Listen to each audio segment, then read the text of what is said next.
Listo, están viendo mi pantalla, ¿sí? Sí, Listo, muchísimas gracias. Entonces, el día de hoy vamos a tratar sobre la representación de matrices bidimensionales, de arreglos bidimensionales que están asociados con las matrices, porque realmente eso es un concepto muy útil para nosotros en programación científica y en programación en general, sobre todo aplicada pues a la física. Nosotros tenemos que saber no solamente cómo representar algo lineal como un vector, que vamos a ver después que hay más herramientas para esas tareas, sino también matrices. Una cosa importante es que todo esto de las matrices es el fundamento del álgebra lineal computacional y casi que, digamos, allí se dan inmensos esfuerzos constantemente para optimizar y hacer más eficientes todos los cálculos computacionales en las matrices. Las matrices se presentan en muchísimos contextos, no solamente de la física, sino de la ingeniería. Cuando ustedes van a resolver sistemas de ecuaciones diferenciales, elementos finitos, problemas de álgebra lineal, cuando están haciendo mecánica cuántica, cuando están resolviendo ecuaciones diferenciales parciales, en todo lado empiezan a aparecer las matrices. Cuando están ustedes haciendo, por ejemplo, animaciones de un videojuego, para hacer rotar las cosas, pues tienen que aplicar matrices de rotación cuando están haciendo simulaciones de sistemas. En todos los lados están apareciendo matrices constantemente.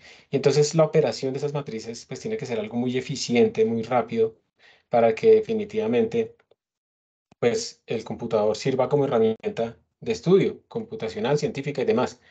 Entonces, debido a que son tan comunes, tan importantes, pues hay todo un estudio detrás de ellas y aparecen, pues, digamos, casos en los que ustedes, por ejemplo, cuando les enseñan a calcular los determinantes, ustedes tienen una matriz 3 por 3 y ustedes llegan y la calculan facilito, ¿cierto? Entonces, a ustedes les enseñaron, bueno, no la hice igual, pero tiene su matriz 3 por 3. Y ustedes les enseñan entonces que cogen, digamos, esta fila y entonces anulan y hacen la matriz de cofactores y esto se va alternando de signo, no sé qué, y eso se puede generalizar a cualquier tamaño n por n. Hacer esto en 3 por 3 está bien, yo no lo hacía a mano, pero si ustedes les pasan una matriz de 1000 por 1000 o 10.000 por 10.000, pues eso se empieza a volver un problema terrible, difícil de hacer a mano, así que imposible realmente hacerlo bien sin llegar a cometer un solo error. Para eso están los computadores. Pero de todas maneras, incluso si esto lo fuera a hacer un computador, uno no puede simplemente botarle una matriz gigantesca al computador y decirle hágalo rápido. Porque resulta, como les contaba alguna vez, cuando ustedes tienen su procesador y las memorias de caché de nivel 1, de nivel 2 y de nivel 3 y demás, pues sus matrices en general o sus arreglos gigantes no van a caber necesariamente dentro de las memorias de caché. Y entonces implementarlo con force, que es lo que uno haría, va a ser muy ineficiente. Pero si uno empieza a estudiar cuántas operaciones se hacen cuando estoy trabajando con esta zona de la matriz, por ejemplo, eh, y si yo de alguna manera pudiera dividir mi matriz en matrices más pequeñas para ir realizando las tareas que necesito, de tal manera que esos bloquecitos quepan dentro de la caché, uno empieza a encontrar situaciones en las que los algoritmos que implementa pueden ser 1000 veces más rápidos. Digamos que uno puede tener que un algoritmo es de orden n al cubo. Esto lo que quiere decir es que si yo aumento, por ejemplo, al doble el tamaño de mi sistema, el tiempo de cómputo, su complejidad computacional que está asociada al tiempo de cómputo se va a incrementar 8 veces.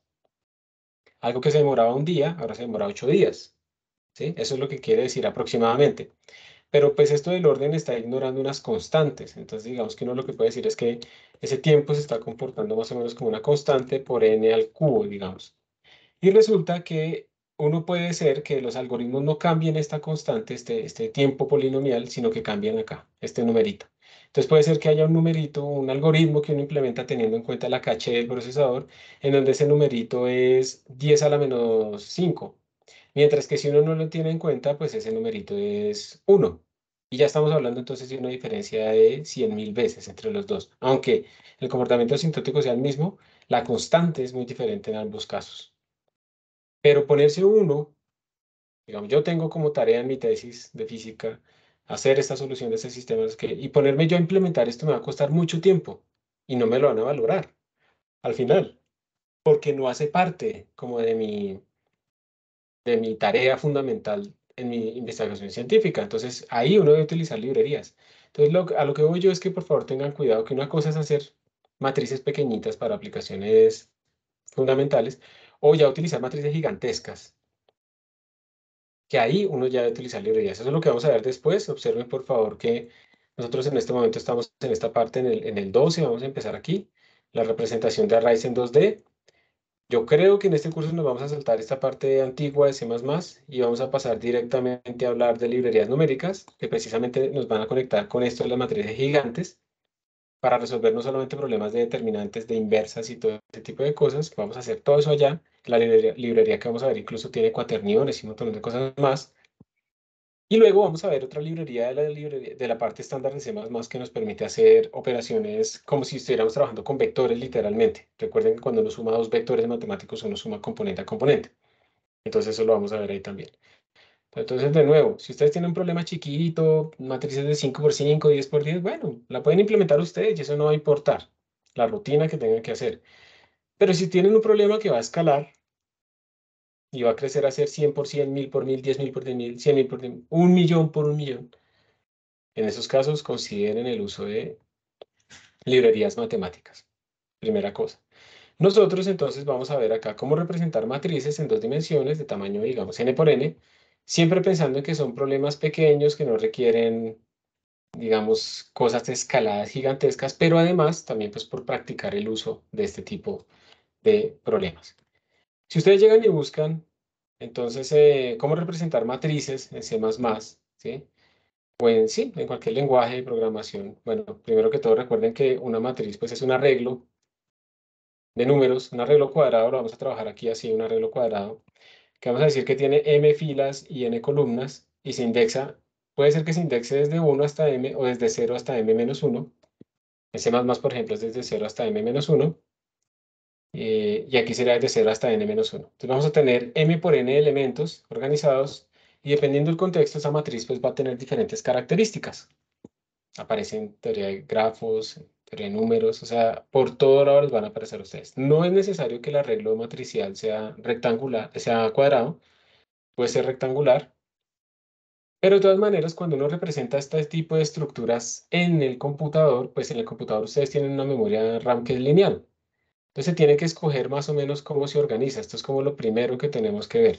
Cómo se organiza la memoria RAM en el computador, ¿sí? Entonces hay dos opciones. Una opción es que esta matriz se organice en bloques que van así, primero esta parte de arriba, luego esta parte de acá. Esta es la primera opción. Esa primera opción la vamos a llamar row. Es que yo siempre me olvido. Sí, row major. Y la otra opción es organizarla así. Primero esta columna, luego le sigue esta columna, luego le sigue esta columna. O sea, ¿a qué me refiero con eso? Que es column major. Vamos a ponerla acá. Entonces, miren, en row major, esto lo que quiere decir es que en la memoria RAM los números van a quedar así: 1, 9, -13, 20, 5, -6. Así es que se va a organizar en la memoria RAM nuestro arreglo. Vamos a ponerle coma como para poderlos distinguir. No es que tengan coma en la memoria RAM, sino que es que así van a quedar. Y así, digamos, es que uno tiene que pensar cómo va a recorrer su matriz para que sea de forma contigua. Con column major, uno los va a tener organizados es 1, 20, 9, 5, -13 y -6. ¿Listo? Entonces, inevitablemente, uno va a tener que, digamos, implícitamente siempre va a haber un mapeo de la matriz de m por n a un arreglo unidimensional de tamaño m por n total. Pero la forma en que se organizan van a ser diferentes dependiendo del lenguaje de programación. A ver, ¿quién sabe este row major, esta forma, qué lenguaje de programación? Creo que C++ usa row major. C, C++, los arreglos de NumPy también de Python. Ah, muy bien. ¿Y algún ejemplo de este? ¿Alguien sabe? Creo que Fortran. Muy bien, se nota que viste el video, muy bien. Sí. Excelente. Fortran y algunos otros, ¿sí? Creo que MATLAB también lo hace de esta forma. Es muy importante que ustedes sepan el lenguaje que están utilizando, la herramienta que están utilizando, cómo guardan los números para que sepan cómo recorrerla bien. Haciendo un paréntesis pequeño, lastimosamente mi campus virtual tiene un bug que no permitió colocarles una actividad interactiva con el video. Y pues digamos que no pude hacer la actividad, digamos, de preparación de la clase como quisiera. Entonces en este momento hay como confianza en que ustedes vieron el video. Pero pues esa confianza a veces se va cuando no hay notas, ¿no? Entonces, para una próxima ocasión, ojalá podamos prepararlo de una mejor manera. Como les dije, se da por visto el video, se da por visto el mapeo de los índices. Yo estoy haciendo aquí un repaso, pero no me voy a detener en detalles. Muy bien, entonces uno tiene que saber cómo están guardados, porque eso es importante, porque si yo tengo algo que es row major y empiezo a recorrerlo, pero 1.20, 9.5, estoy haciendo saltos en la memoria RAM, ¿sí?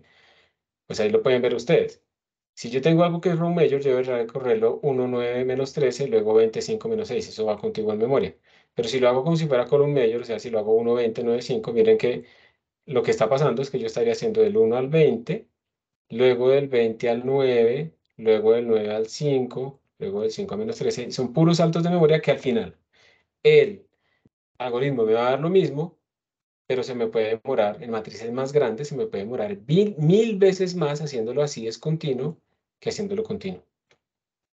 Y esto es importante uno tenerlo en la cabeza y esto es importante uno saber cómo funcionan sus máquinas y por eso es que cuando uno aprende C, C++, uno entiende más de cómo funciona el computador. No está todo tan abstraído, que eso puede ser muy útil al inicio para uno pasar a hacer rápidamente cosas en Python, digamos, pero la gente al final le está programando cosas súper lentas y le echa la culpa a Python y no es así. No es que Python sea lento, es que no tienen ni idea de lo que está pasando por dentro del computador, no han, digamos, visto por qué no ir rápido. Y eso lo he visto constantemente, o sea, he visto constantemente códigos en cursos más avanzados de gente que hace todo en Python con un montón de fors y eso es supremamente lento en Python, ¿sí? En cambio, si buscan que les corra bien, que sea correcto, pues utilizan la indexación en NumPy que es mucho más rápida y eficiente. Bueno, entonces, como este mapeo es intrínseco, ya sea row major o column major, siempre va a haber un mapeo de algo bidimensional a algo unidimensional. Y como la continuidad es tan importante, yo debo tratar de buscar una manera en las que mis matrices de efectivamente se representen de forma contigua. Si ustedes cogen y buscan en Internet cómo representar matrices bidimensionales, ustedes van a encontrar muchas propuestas para C o C++.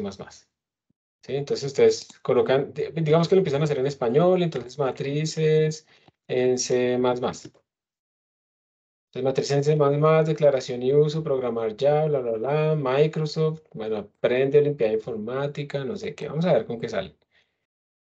Las matrices, bla, bla, bla, bla, bla, pin, tipo de dato. Es un arreglo, pero nosotros no hemos visto este tipo de arreglos. Estos se llaman arreglos primitivos, no son std array, no son std vector, son arreglos primitivos. Y mire que se declaran de esta forma. Resulta que ahora ya no tenemos un solo índice, sino dos índices, primero que todo. Esto es como la primera cosa. Pero esto que les están mostrando ustedes acá son matrices cuyo tamaño se conoce en tiempo de compilación. Esos arreglos que nosotros veíamos como std_array, cuyos tamaños conocemos en tiempo de compilación, ¿están en dónde? ¿En el stack? En el stack. En En el el stack. stack. ¿Y eso tiene algún problema o no? Pues son pequeños, o sea, hay poca capacidad en el stack.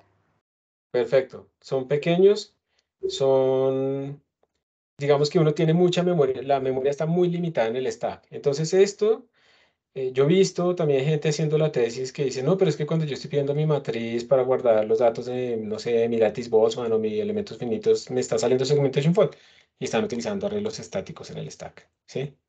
Pero bueno, eso fue lo que encontraron, ¿no? Y como buscaron en español, pues fue lo primero que salió y entonces sobrevivieron, les servía para cosas chiquitas, pero luego no. Nosotros no estamos utilizando arreglos primitivos, estamos tratando de utilizar arreglos modernos. Entonces, vamos a mirar aquí que salen C++ de Microsoft. Miren que aparece, bueno, unas cosas que no hemos visto de concept expression, bla, bla, bla. Pero lo importante es que otra vez están utilizando arreglos primitivos. Nosotros vamos a tocarlos después. Pero, de nuevo, miren que el tamaño se conoce en tiempo de compilación. Entonces, estamos hablando del stack. Vamos a tener nuestras limitantes. Entonces, no es lo que queremos hacer. Y aquí está uno que es más moderno. Mire, este man sí está utilizando vectores, pero miren la sintaxis. ¿Y por qué será que pone vector, vector, int, matriz? ¿Por qué será que hace eso? Entonces, ¿por qué creen que, recuerden que normalmente lo que uno hace cuando declara un vector es decirle std vector y le pone, digamos, aquí lo que va a guardar double. ¿Qué significará que en vez de ponerle double, yo le pongo aquí std vector y ahí sí le ponga double? Pues que uno tiene un vector de vectores. Exacto. Uno tiene un vector de vectores. Entonces, la forma de ver una matriz es que la matriz tiene muchas filas y cada fila es un vector. Entonces, yo tengo un vector de filas y cada fila es un vector de columnas. Entonces, viéndolo de esa manera, uno pues simplemente la descompone de esta forma, es como muy natural, ¿cierto? Tengo un vector de vectores, listo, no tiene ningún misterio. Pero esa sintaxis entonces tiene dos problemas. Para mí es una sintaxis engorrosa, ¿sí? Es una sintaxis que me parece fea. Pero pues existe, se puede utilizar, miren, aparece en internet, así lo utilizan las personas. También aparece, digamos, aquí unos ejemplos de C++ utilizando vectores, perdón, arreglos primitivos y demás. Pero eso tiene otro problema. ¿Yo cómo lleno la memoria de esta vaina? Yo lo que tengo que hacer, digamos que quiero hacer una matriz de m por n, yo lo que tendría que hacer es primero decirle a mi vector data.resize m filas, ¿sí? Entonces estoy sacando la memoria que corresponde a estas m filas, ¿listo? Entonces, como yo le hice a data.resize m, yo creé m posibles vectores, m de estos internos. Y ahora me tocaría venir acá y hacer un for, ¿listo? Hacer un for y empezar a decirle int row, digamos para que lo vean, igual a 0, mientras row sea menor que m, más row. Y dentro de corchetes me toca ir a cada uno de estos vectores y decirles que hagan un resize. Entonces yo tendría que decirle data y row, o sea, cada una de las filas, punto resize. Y aquí, ¿qué le pongo? Si es una matriz de m por ¿N? n, exactamente. Y con eso estoy pidiéndole a cada uno de estos manes que se haga un resize de n. Yo podría hacer también una matriz rara, ¿no? Que tuviera n acá, n medios por acá. Bueno, pero eso es una matriz. Listo. Y con esto he creado mi matriz. Una sintaxis rara, no es complicada tampoco, o sea, está en el heap, porque es con resize, entonces con vectors, entonces tenemos memoria dinámica, listo. Hay un problema grave, esos vectores no quedan garantizados, no quedan contiguos en memoria. Cada vez que yo pido mi bloque, pues el man en este primer resize me da un bloque, listo. Bueno, vamos a hacerlo por acá, me da un bloque, pero cuando pida el otro resize, ese otro bloque no está garantizado que quede aquí contiguo, puede quedar por acá, porque es otro vector. Luego el tercer bloque puede quedar aquí en la mitad. Luego el cuarto bloque puede quedar por acá. Y así sucesivamente. No hay garantía de que esto va a quedar compacto en la memoria. Eso no es verdad. Esto no se lo enseñan a uno en los cursos normales de programación. Porque eso casi que no le importa a los ingenieros. Y por eso es que después ustedes van a meterse, no sé, a la DIAN o algo y eso es todo lento. ¿Sí?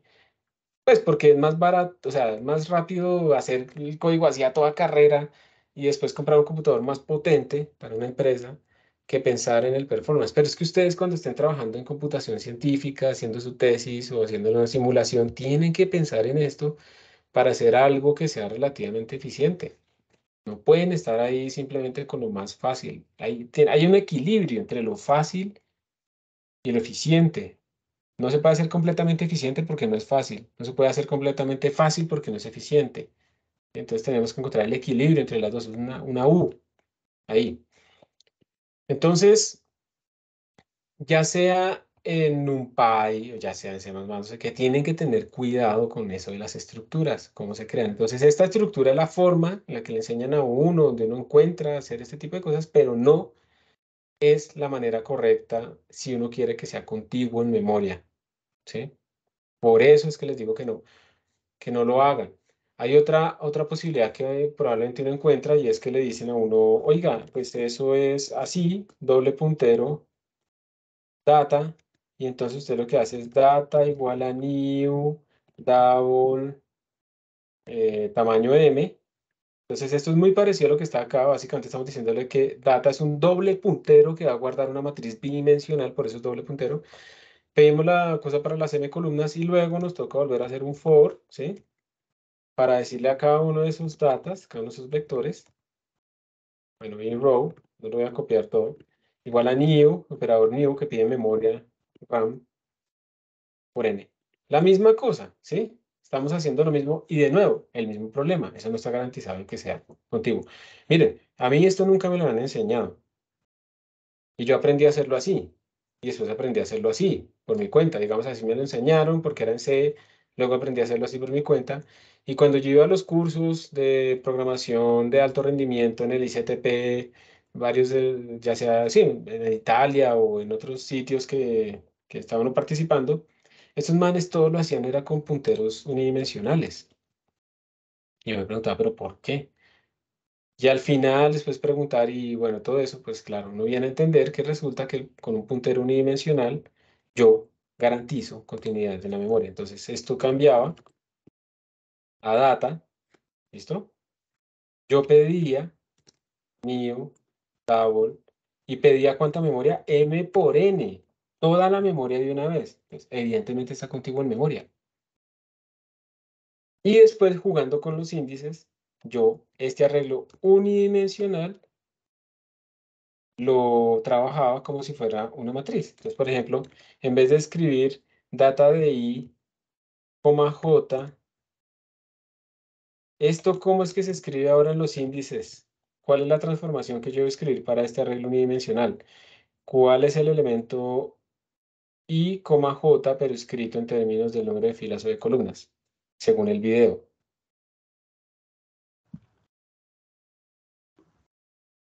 Y por n Eh, más j.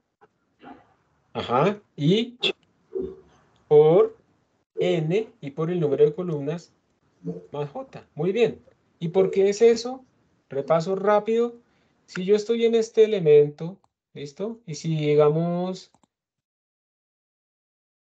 este man de acá son las filas, el i y va hacia abajo, y este man acá son las columnas, el j y va hacia la derecha. Si yo estoy en este elemento, pues yo he pasado i veces todas estas columnas, por eso se multiplica i por n. En este caso yo tendría que estar la fila 0, la fila 1,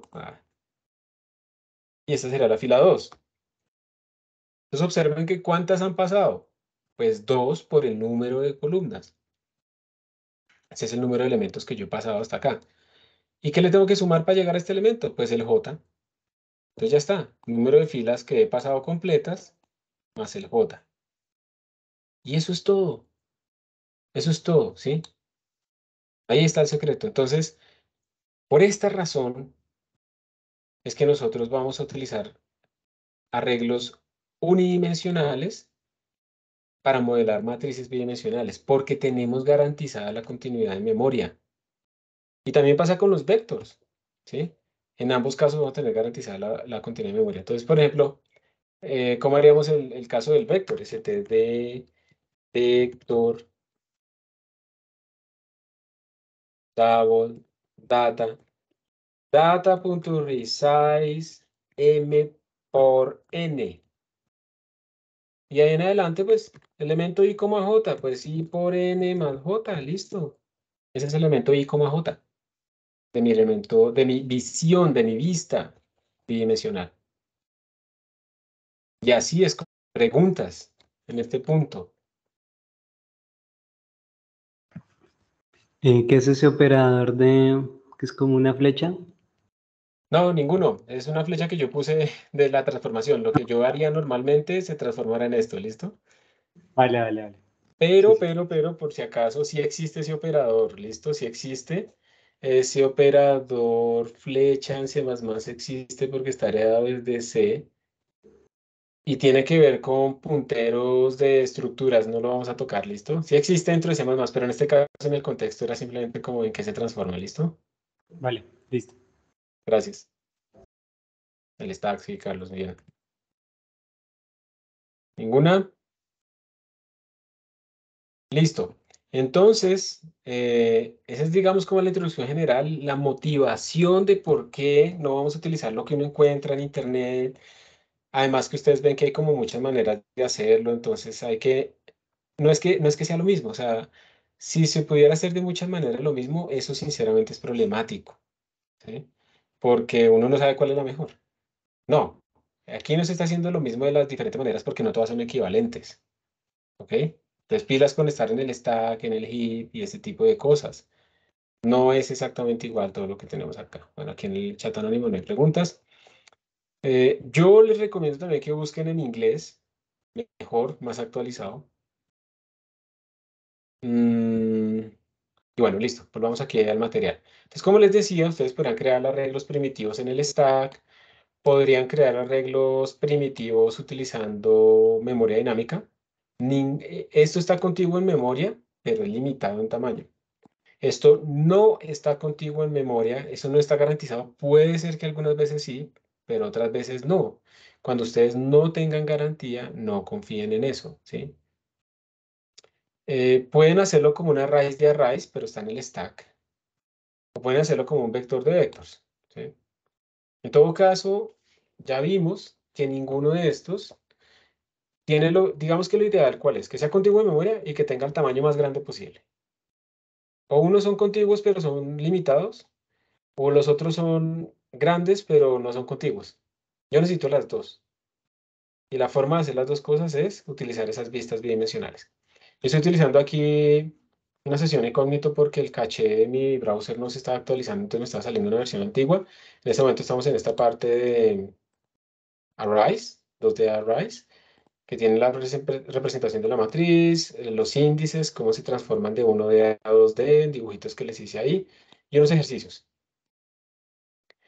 Entonces, como les decía, nosotros tenemos n filas, n columnas, estos son los índices bidimensionales de nuestras filas y nuestras columnas, pero eso se va a representar en la memoria RAM de forma lineal.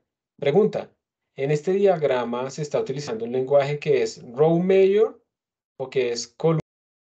Column. No, row, porque mira que primero se pone la primera fila, run, luego se pone la segunda fila, run, y así sucesivamente. Así. Tranquilo, yo todavía me confundo con eso, ¿sí? Eh, entonces, esto es lo que pasa en C++. Y esto simplemente lo que les está mostrando a ustedes es, mis elementos van a quedar así, y yo los puedo nombrar con índices bidimensionales o con índices unidimensionales.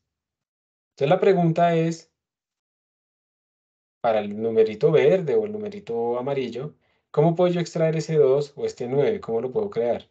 Si ustedes se fijan acá en este 2,1, pues de nuevo, miren que está la fila 0, está la fila 1, está la fila 2, primer índice. Entonces observen que cuántos elementos en total he pasado cuando estoy parado en esta fila. Pues 2, es el 2 acá. Bueno, aquí tengo 0. Es que esto es muy grande y creo que no me voy a dejar escribirlo ahí. Sí, ahí está. ¿Cuántos elementos en total he pasado completos en bloque? He pasado 2 por el número de columnas y por n. ¿Y cuánto me tengo que correr hacia la derecha? Pues el índice j, 0 o 1. Me tengo que correr hasta acá. Me corro 0 o me corro 1. Entonces, por eso el índice que estamos buscando, la transformación, este que está aquí arriba unidimensional, es I más J.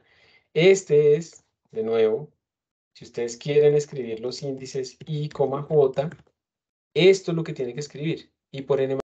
Pregunta, si fueran el escribir el elemento J, I, o sea, el transpuesto,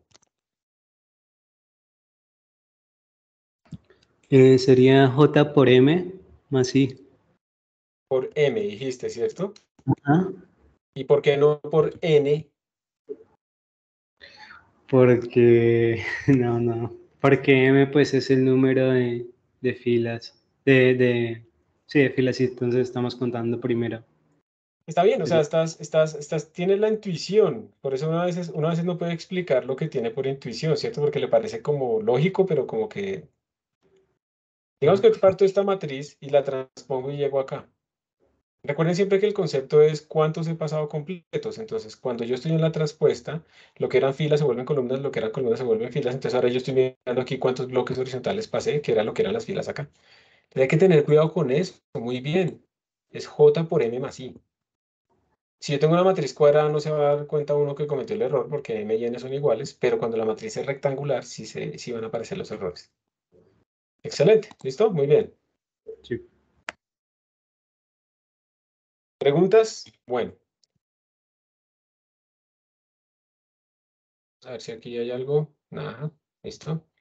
Entonces, digamos que idealmente uno en algunas aplicaciones debe saber cómo pasamos del índice, digamos, bidimensional al índice unidimensional. Entonces, ese es el mapeo que estamos haciendo acá. ¿Por qué ese es el que necesitamos?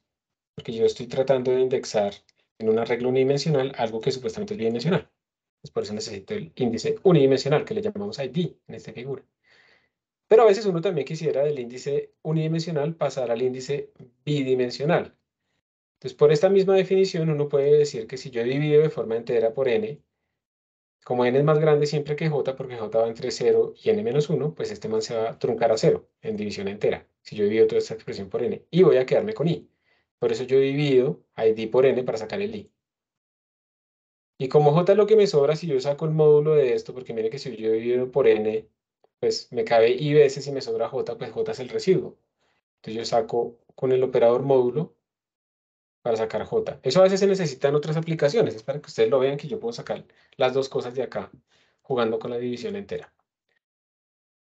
¿Listo? Pero entonces vuelvo a recalcar. ¿Por qué no utilizábamos vector de vector? Díganme ustedes, ¿por qué no utilizamos vector de vector o punteros dobles? ¿Por qué? Pues para asegurar que en la memoria queden continuos o sea, contiguos los elementos. Muy bien. ¿Y eso por qué es importante? Para que al recorrer pues los arreglos ese proceso sea eficiente. Excelente. Sí, para que sea eficiente. Y no es tan difícil. Es manejar los índices de esta manera. Entonces, miren, aquí hay un ejemplito. Ya se los voy a pasar. Un ejemplito de, vamos a transponer una matriz. Entonces vamos a hacer unas funcioncitas. Una va a llenar mi matriz con cierta forma, otro para imprimir la matriz y otro para transponer mi matriz. Observen que aunque yo digo matriz, aquí tengo un arreglo unidimensional. Miren, vector de double. Ya estamos haciendo lo que estamos diciendo.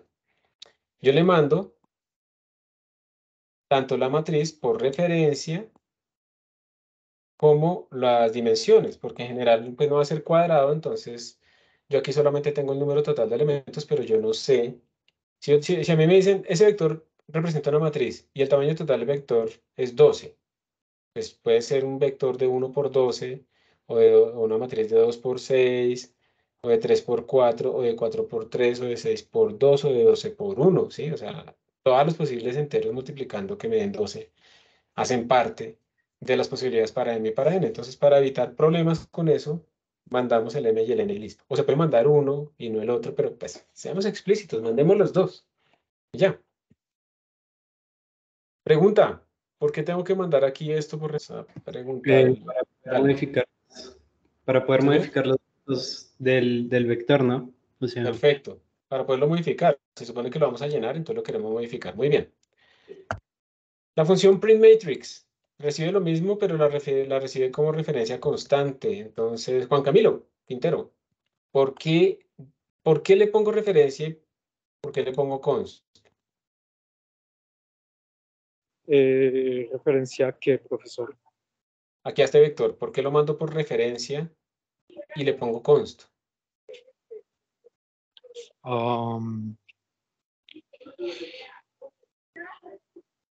No tengo idea. No te preocupes, eso está bien. ¿Tú sabes qué pasa si yo lo mando por referencia? ¿Qué significa eso? Sí, o sea, digamos en los datos que tenga, ese es el data, ¿sí? Sí, en los datos que tú tengas, cuando tú modificas esos datos de la matriz, al hacer lo que estés haciendo, o el proceso que estés haciendo, pues va a cambiar en la operación, ¿sí? Muy bien, muy bien. O sea que los cambios que hagas dentro de esta función se van a propagar al objeto original, a data, ¿cierto? Sí, señor. Listo, entonces mira, cuando tú vas a imprimir, o sea, aquí hay dos opciones, más bien, vamos a ponerlo así. Cuando tú vas a imprimir, ¿tú necesitas hacer modificaciones sobre tus datos originales? No necesariamente porque, pues, o sea, se supone que ya tengo los datos de la matriz, no necesito modificarlos, sino Solamente necesito que los... me imprima esos datos. Exacto. Pues mira, yo tengo dos opciones. Como solamente necesito ver los datos, no modificarlos, sino leerlos, yo lo puedo mandar de esta manera también, en vez de ponerle el const y ponerle el ampersand. Tú sabes, pues aquí estamos resolviendo la duda de que quede esto claro, tú sabes cuál es la diferencia entre mandarlo así o O sea, mandarlo de la segunda forma por el transpose. sí, mandarlo de la segunda forma sin ponerle el ampersand. Mira, vamos a hacer esto, le voy a quitar el ampersand.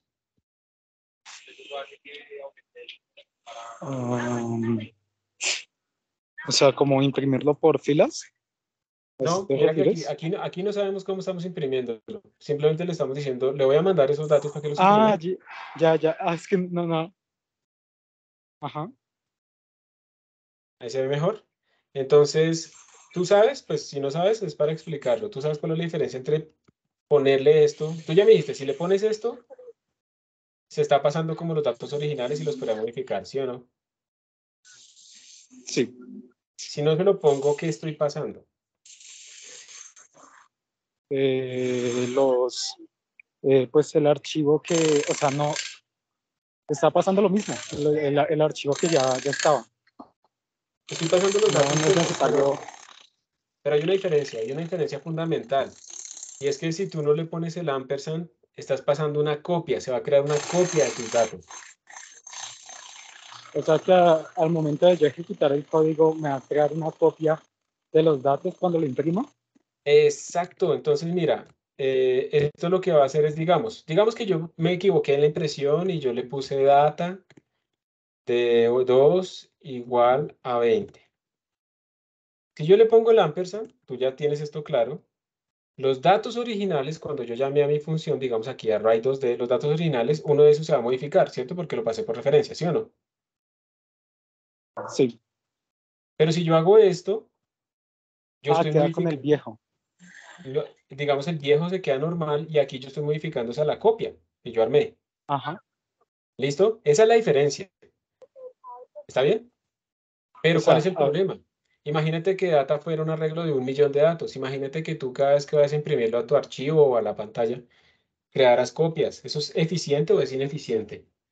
es ineficiente porque voy a tener un montón de copias. Exacto. Entonces, mira, yo le pongo ampersand para pasar la referencia, para no crear datos nuevos. Obviamente esto sigue siendo un problema. Entonces yo lo que hago es ponerle const. ¿Y sabes para qué le pongo const? Para que no me cree una copia, pero además no me la modifique. Ah, ok. Entonces, esto ya será un error en compilación y yo ya simplemente lo imprimo, ¿listo? std, Ujú. cout, fout, bueno, lo que sea.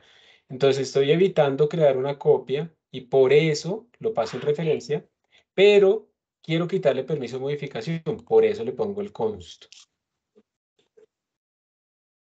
Ah, ok. ¿Quedó claro?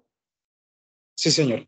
Listo, no es para quemarte ni nada, listo, pero podrías decirlo tú en tus propias palabras, porque es que eso es importante. Cuando uno tiene una idea y la puede poner en palabras o escribirla, la entiende más. Entonces, ¿qué entendiste? Ah, o sea, sí, o sea, me estás preguntando qué es lo que es Sí. el Sí, print, exacto. Ahora ¿sí? volvamos a la pregunta original. ¿Por qué le Ah, ok. puse al print const y ampersand? Ah, claro, pues, o sea, el as, perdón, es para que tenga la referencia de los datos y el const es para que a la hora de imprimirlo no le traiga otra copia, o sea, y se mantenga sobre el mismo data, ¿sí? Casi, casi. El const es, pues digamos, el ampersand no te va a crear una nueva copia y el const es para que tampoco te modifique los datos Ah, originales, sí, porque la exacto, sí, función... el const es para no modificar, perdón, es para no traer copias. Me confundí Exacto. ahí. Perfecto. Ahora Dale. sí. ¿Listo? ¿Claro? Sí, señor. Muchísimas gracias. Listo. Muy Profe, bien. yo tengo una pregunta. Dale. Es que a mí me confunde el ampersand. Digamos que yo entiendo para qué sirve, pero me confunde es cuando yo pongo ampersand y luego data. No tiene que ser el mismo nombre de lo que yo estoy trayendo por referencia. Es que ¿Cómo no sé esto? cómo explicarme. No. O sea, ahí data es el nombre de mi vector, ¿sí? Data es el nombre que dentro de la función le vas a poner a tu vector. No tiene que ser el mismo nombre de acá. Recuerda que esos nombres realmente no son importantes. Tú los pones para que tú entiendas de quién estás hablando, pero tú lo que estás diciendo es en la función print, a este vector que me van a mandar, yo genéricamente lo voy a llamar data. Por ejemplo, aquí en field, yo genéricamente lo voy a llamar data. Pero eso no quiere decir que en la función main, cuando yo llame a mi función, el argumento que yo le mando también se tenga que llamar data. Porque lo que importa realmente es el tipo de datos y si yo lo paso por referencia o no. Entonces, cuando tú lo pasas por referencia, es como si tú hubieras dicho, este va a ser el apodo de los datos originales. Entonces, array2d es igualito a data cuando está por referencia. Entonces, Ok, el nombre entiendo. no tiene que ser el mismo nombre. O sea, lo más importante es eso, no tiene que ser el mismo nombre. ¿Listo? Sí. Y te confunde esto, no sé si también esto, digamos, el ampersand en este caso funciona diferente, ¿sí o no? Está copiando ese valor. Más o menos. Mira, lo que pasa es que como hay tan pocos símbolos y tantas ideas, lo que se hace es que algunos operadores tienen significados diferentes dependiendo del contexto.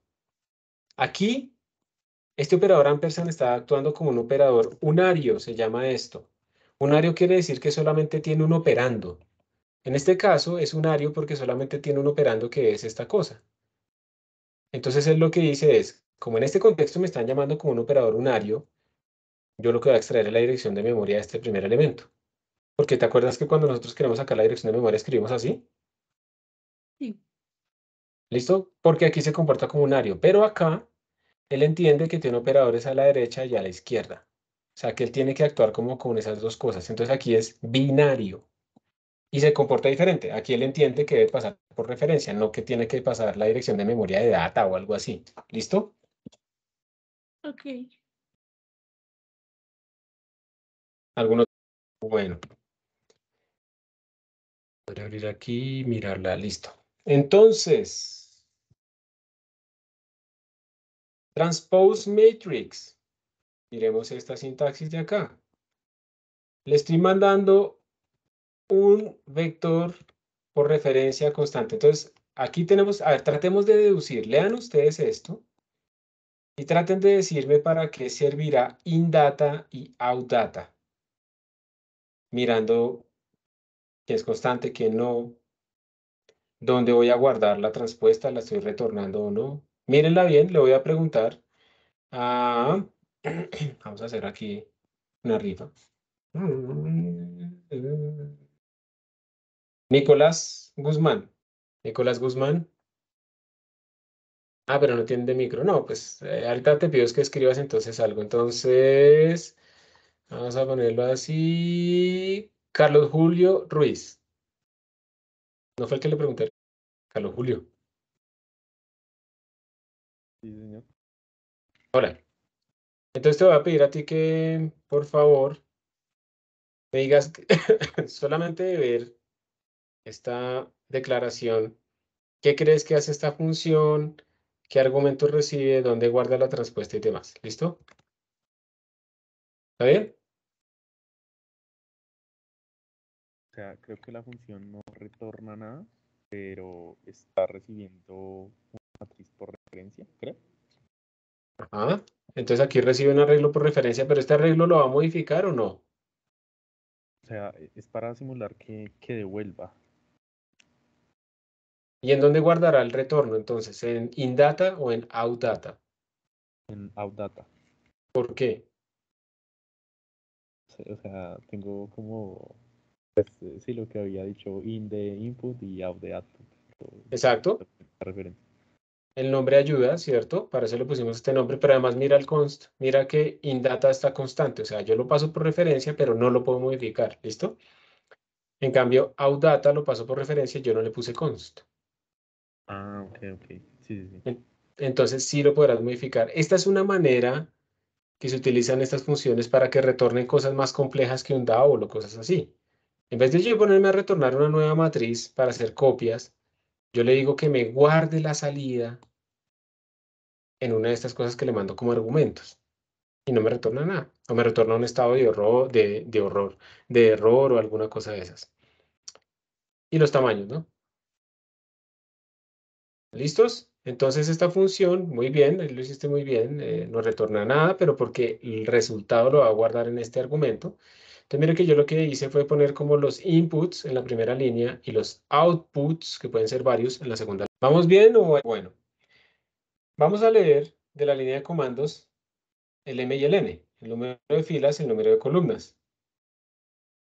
Vamos a crear nuestro arreglo unidimensional, lo llamo array 2D, de tamaño total M por N, inicializado con ceros. Si ustedes quieren llenarlo de una vez de ceros, pueden hacerle así. Mire, le ponen el tamaño que quieren y le ponen el valor con el que lo van a llenar inmediatamente, que realmente solo funciona con cero. Yo la verdad no estoy seguro si yo le pongo uno, si me lo llena todos con uno, yo no creo. Yo creo que le pone uno al primer elemento y cero a todos los demás. Bueno, luego entonces, miren que la función main es bien cortitica, ¿no? Cuando uno modulariza con funciones, pues queda corto y se entiende solamente. Uno va por ideas, entonces pido las filas, las columnas, creo mi vector, lo lleno y lo imprimo. No sabemos cómo se llena, no sabemos cómo lo imprime, pero eso es lo que está haciendo. Y luego lo que hacemos aquí es crear un nuevo vector para guardar el transpuesto, o la transpuesta. Llamamos a la función transpose matrix y miren todos los argumentos que le mandamos, el vector original, el m, el n y el nuevo vector donde queremos guardar el resultado. Y luego imprimimos el resultado. ¿Listos? Y eso es todo. Entonces ahora vamos a ver las implementaciones. Fill matrix. Aquí estamos llenando la matriz simplemente i por n, el elemento i, j, lo estamos llenando por i por n más j para que ustedes vean que queda, digamos, con el ID unidimensional. Entonces, son dos for anidados. Esto es eficiente si ustedes lo ejecutan de la forma en la que está contiguo en memoria y así lo estamos haciendo bien. Varía más rápido las columnas que las filas. Para cada fila varío todas las columnas. Siguiente fila, todas las columnas. Siguiente fila, todas las columnas. Y esto es muy eficiente en C++. Por favor, cuando ustedes aprendan Python, no se confíen. En Python hacer fors sobre arreglos, sobre listas de Python es re lento. 1000, 10.000 veces más lento que hacerlo en arreglos de NumPy de forma contigua. No caigan en eso. Yo lo veo constantemente. Códigos lentos por hacer este tipo de cosas. Por mucho que sea fácil hacer un for, el range, no sé qué, no caigan en eso. ¿Listo? Eso solo es rápido en C++. O les toca utilizar Numba o alguna de esas cosas con las que uno compila esas vainas en Python y las convierte en código en C, en C++, para que sea rápido. En todo caso, aquí lo estamos llenando. Mucho cuidado con los índices. ¿Listo? 0, 0, M, N. Típicos problemas es que ahí le vuelven a poner M porque copiaron y pegaron y se les olvidó actualizar. La función de imprimir la matriz hace lo mismo, los mismos for, entonces imprime cada elemento, le pone un espacio y cuando acaba de hacer todas estas columnas, o sea, termina la fila, le pone un carácter de una línea en cada fila, tarará, y cuando termina de imprimir toda la matriz, pone otro carácter de una línea. Y la transpuesta, observen la transpuesta, es sencilla, miren. Tenemos otra vez nuestro for para filas, para las columnas, y miren lo que estamos diciéndole, data in out de j por n más i igual a data in de i por n más j. Aquí yo puse una anotación, aquí hay un error. ¿Cuál es el error? Que J debe ir multiplicado por M. Por m. Pero vamos a dejarlo así. Vamos a dejarlo así, supongamos que no lo vemos y vamos a ver qué nos da. Esta es la salida que esperamos de forma correcta. ¿Sí? Entonces miren que aquí tenemos la matriz 0, 1, 2, 3, 4, 5, 6, 7, 8, 9, 10, ta, ta, ta, ta. Y miren que aquí sí nos dio, pero miren que aquí está correcto, ¿cierto? Esta es la respuesta, mire, 0, 1, 2, 3, 0, 1, 2, 3, 4, 5, 6, 7, 4, 5, 6, 7.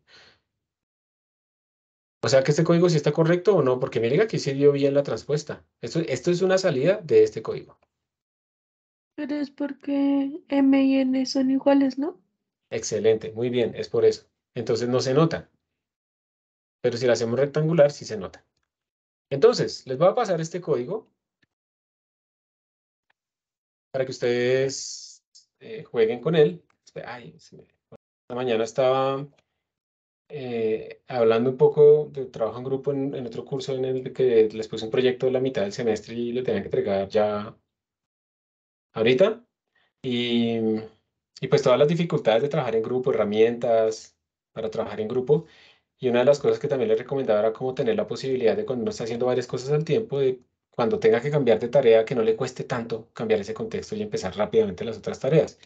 Una cosa que yo utilizo mucho pues es este terminal multiplexer que se llama Tmux, en donde yo aquí tengo, por ejemplo, todo lo relacionado con programación, todo lo relacionado con herramientas computacionales, con otras cosas administrativas, con la sala de cómputo, con el grupo, con unos proyectos. Entonces, cuando yo tengo que pasar, digamos, de herramientas a programación, simplemente paso a esta sesión y yo ya estoy en todos los directorios que yo tengo que trabajar, en todo lo que utilizo normalmente. Entonces, para mí es muy rápido poder volver a empezar. No me demoro tanto como, ay, ¿en dónde era que estaba el archivo y cómo era que se llamaba? Ahí tengo absolutamente todo también en el historial, porque yo me muevo también mucho en la consola. Pero esto puede ser simplemente útil para que uno pueda como tener diferentes herramientas. Hay muchas cosas orientadas a eso. Uno puede, por ejemplo, hay unas aplicaciones como esta en el caso de Mac que se llama Later. Entonces yo le puedo decir, guárdame todas estas ventanas para una sesión futura. Y por ejemplo, esas ventanas pueden estar asociadas a una página de mi navegador en tal sitio y esta aplicación de abierta en tal cosa y este directorio. Y entonces yo la guardo como proyecto uno y luego guardo otras como proyecto 2. Y luego entonces simplemente le digo, ábrame la de proyecto uno y ¡prum! Aparece todo. El PDF. Y entonces puedo arrancar. Porque si a uno le cuesta mucho empezar una tarea, pues se va a demorar. Y entonces, si uno tiene una hora definida para esa tarea, solo una hora, pues uno se demora media hora arrancando y cuando se le va a acabar el tiempo es cuando está empezando medio a entender y ya no se quiere, ya está emocionado, entonces ya no quiere salir de esa tarea, pero entonces se la empieza a embarrar porque no está cumpliendo su horario, en donde uno dijo, no, es que tengo cuatro cosas importantísimas que hacer y tengo que avanzar en las cuatro menos un poquito y ahora solo avanzo en una y me quedan tres sin avanzar. Y es maluco, porque si tengo que responder en las cuatro a tiempo, pues yo debo saber parar. Es preferible avanzar en paralelo en varias que en una sola y dejar las otras muertas. Entonces a mí me sirve mucho esto. Profe, Entonces ¿cómo, aquí ya es, señor, cómo se llama ese terminal? esto se llama Tmux. Esto es un terminal cualquiera, pero la aplicación se llama Tmux. Pero pues digamos que tú no estás acostumbrado a utilizar mucho la consola, pues digamos que no es necesario que te pongas a sufrir un poco con Tmux, porque yo le tuve que instalar un plugin que se llama Tmux Resurrect.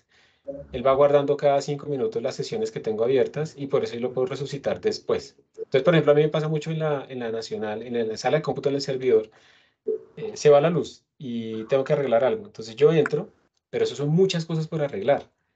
Entonces yo tengo un Tmux que yo lo abro y el man se resucita y me pone exactamente en el punto antes de que se hubiera reiniciado el computador. Entonces me pone todas las sesiones en listas y puedo arreglar los problemas de la sala. Se llama Teambox.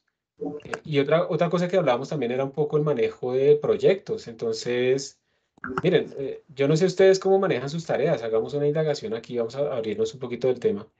¿Ustedes con qué manejan qué herramientas utilizan para como hacer Ustedes tienen muchas cosas que hacer. ¿Ustedes qué herramientas utilizan para organizarse? Cuéntenme, pónganlo en el chat, por favor, o algo Eso, así. eso pues el calendario es una aplicación como de Google y ya hay una lista de tareas. No, Google no, Tasks, tal vez. sí, sí, y ya. No, no hago cosas tan complicadas, no sé cosas tan complicadas. Muy bien.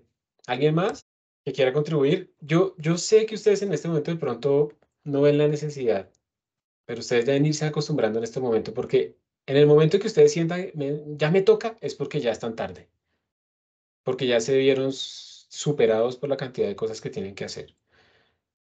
Pero esos sistemas son sencillos. Mire que al final la herramienta no es lo que importa. Lo que importa es que uno tenga un sistema organizado. Yo lo hago con Post-it, hágalo con Post-it, que en una agenda, que con Google Task.